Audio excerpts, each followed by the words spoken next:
welcome for our next guest, and I'm super excited. Please welcome Dr. David Jockers. So welcome, David. Hey, really great to be on with you, Chantel. Well, talk to listeners a little bit about when you say the word fat adapted. First of all, what is fat adapted, and how long does it take for your body to get to that state? Yeah, so basically our body's either going to be burning sugar or it's going to be burning fat or ketones as a fuel source, really three major energy sources there.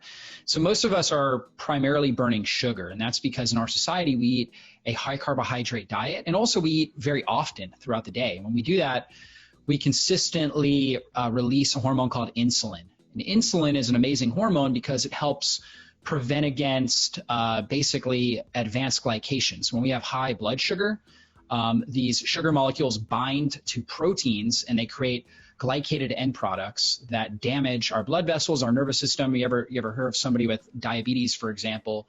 They end up with peripheral neuropathy, kidney problems, cardiovascular disease, because these compounds, these advanced glycation end products, will damage the endothelial tissue of the blood vessels. They damage the eyes, so you get optic neuritis. So insulin helps prevent against that by taking the glucose, taking the sugar, and bringing it into the cells. But when we elevate insulin, and we keep it elevated because we're eating high carbohydrate diet and we're consistently eating, really like every time we eat, we're bumping up this insulin. Insulin tells the body, burn sugar for fuel, store fat. So we become a fat storer, and it also promotes inflammation. It actually activates inflammatory gene pathways that amplify the message of inflammation throughout the body. And so basically when we want to become a fat burner, we've got to keep insulin down. Okay, and so there are certain foods that are going to increase the amount of insulin released, like high carbohydrate foods, starches, and sugars. So if you're eating processed sugars or you're eating potatoes or rice or something like that, these are all starches that are going to increase the amount of insulin that's released. But also on top of that, if you're eating a lot, if you're eating often throughout the day, so you eat, let's say, like I know for me growing up, I would eat breakfast pretty much, within 10 minutes of waking up. And then, I would be hungry 3 or 4 hours later. I would eat again. I would eat a snack in the afternoon. I'd eat dinner. And then oftentimes, especially when I became a personal trainer in my early 20s, I would have a protein shake before I went to bed because I thought I needed to do that to keep my muscle mass. And so I was constantly getting these insulin surges, and that was preventing me from really being a good fat burner, and it was promoting inflammation in my body. So we eat less often. And that's part of the intermittent fasting strategy. By eating less often, eating once or twice a day, maybe 3 times, depending on the individual. But 1 to 3 times a day, you're going to reduce the amount of overall insulin that's released. And then on top of that, moving towards a lower carbohydrate, higher fat diet, or what we call a ketogenic diet or a ketogenic lifestyle, where we're consuming foods that are higher in healthy fats, protein, and fiber, but lower in sugar and starch. Examples of that would be things like avocados and healthy meats and olives and olive oil and things like that. We consume those foods, we lower the amount of insulin that's released, and therefore the lower level of insulin allows our body to actually burn fat. So when we have low levels of insulin in our system, the body says, well, let's burn fat for fuel. And so we start to burn up body fat, and we also reduce inflammation in our body, and we become a fat burner. And fat is really a preferred fuel. We get a lot more energy production when we're using fat as an energy source. And it's really cool when we're able to produce ketones and utilize ketones as a primary energy source, because we can't get fatty acids to cross the blood-brain barrier. However, ketones are a great fuel for the brain. We used to think the brain only ran on sugar. Now we know the brain loves ketones. And so we've got to get our insulin levels down to a certain level and keep them there for a certain period of time in order for our body to produce ketones. For some people, if they're transitioning from a high carbohydrate diet, it might take, if you're really active and you're metabolically flexible, it might take you a week. For other individuals, especially if you're sedentary, you're not exercising regularly, you're metabolically damaged, maybe you're older, you've had a high carbohydrate diet for a longer period of time, you may be more metabolically damaged, it may take a month, right? But somewhere in that time frame, your body's going to have to adapt. You're going to force this adaptation, and it's going to force it in order to adapt to survive, to burn fat and create ketones as an energy source. And that's when you become fat adapted. You guys, if you've been listening to my podcast, you know I've been talking about Masszymes, which is a digestive enzyme from Bioptimizers.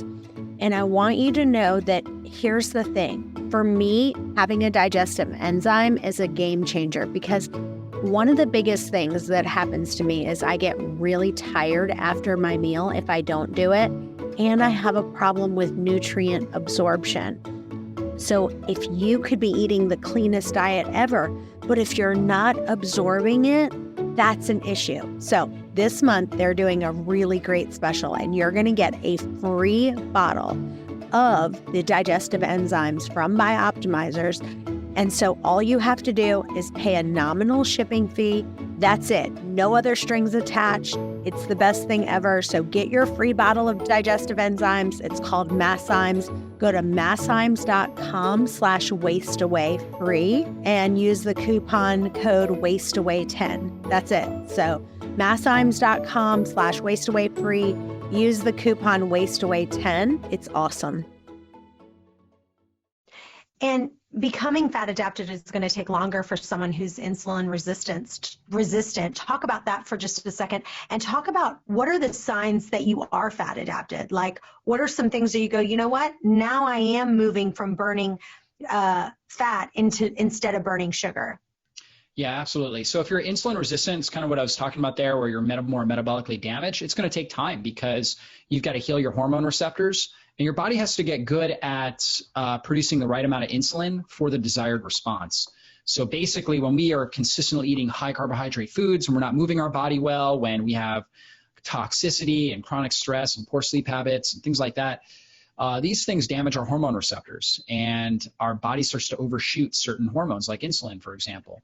And we produce more insulin than we really need, and our cells don't respond well to it. It's like, if I were to come over to your house, Chantel, and I were to knock on your door, you would probably hear it and open it. But if your door was being knocked on all the time, 24/7, if I came over and knocked, you wouldn't hear it because you would habituate, and you would just be used to that noise. And so it's kind of the same thing. When we're bombarding our cells with insulin, the receptors become downregulated, and we habituate to it, and we need higher and higher amounts of insulin in order to respond. And that's what happens when somebody's insulin resistant. So they're going to take time. It's going to take a longer period of time for their body to heal, to get the insulin levels down so they can then liberate the fatty acids and actually utilize those for fuel and produce ketones.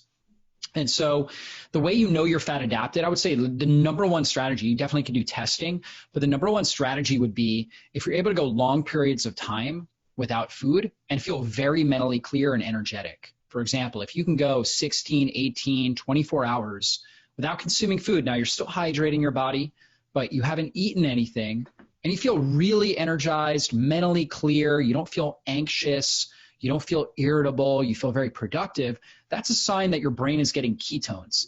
Typically, after about 12 hours or so, your blood sugar is going to drop to a certain point to where if you're not a fat adapted, your body is going to freak out and say, okay, we need more glucose in our bloodstream to get to the brain, and we're going to produce a lot of stress hormones. And those stress hormones can cause problems like irritability, mood disorders, anxiety, that feeling of being hangry, where it's like you're hungry and you're irritable. I think we've probably all experienced that before. You may also have things like heart palpitations, right? Some people sweat, some people get headaches. So these are all common signs that you're not fat adapted and you're not metabolically flexible, because you really should be able to go longer periods of time. So like, for example, I just broke my fast. I did a 24-hour fast. I ate lunch yesterday, and I just ate lunch at 1 o'clock today. And I felt great. Like I wasn't even hungry. I worked out before that on a 23 hours fasted. I wasn't even hungry after the workout, but I do that twice a week. I do a 24-hour fast 2 days a week, and I feel great doing that. And the other days I just eat 2 meals, right? And so I feel really, really good, really energized. That's probably the number one way, is to just know that.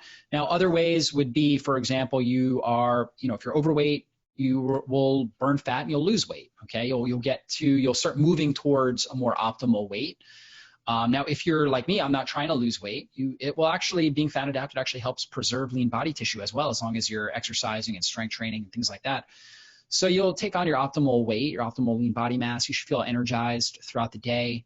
Let's see, you should, if you were to test your blood sugar, your fasting blood sugar, and let's say some other numbers like your fasting insulin. So these are things that I like to look at on labs: fasting insulin, fasting blood sugar, and hemoglobin A1C, which is kind of a 90 to 120 day look at the amount of glycation or damage that's happening to your blood vessels from these sugar compounds binding to proteins. Normally, if you're fat adapted, your hemoglobin A1C is going to be typically somewhere between 4.5 to 5.2, usually in that range. If your fasting blood sugar can range, because it's not uncommon for us to have, like if you're fat adapted, to have higher blood sugar in the morning, just because your body is liberating some of the glycogen.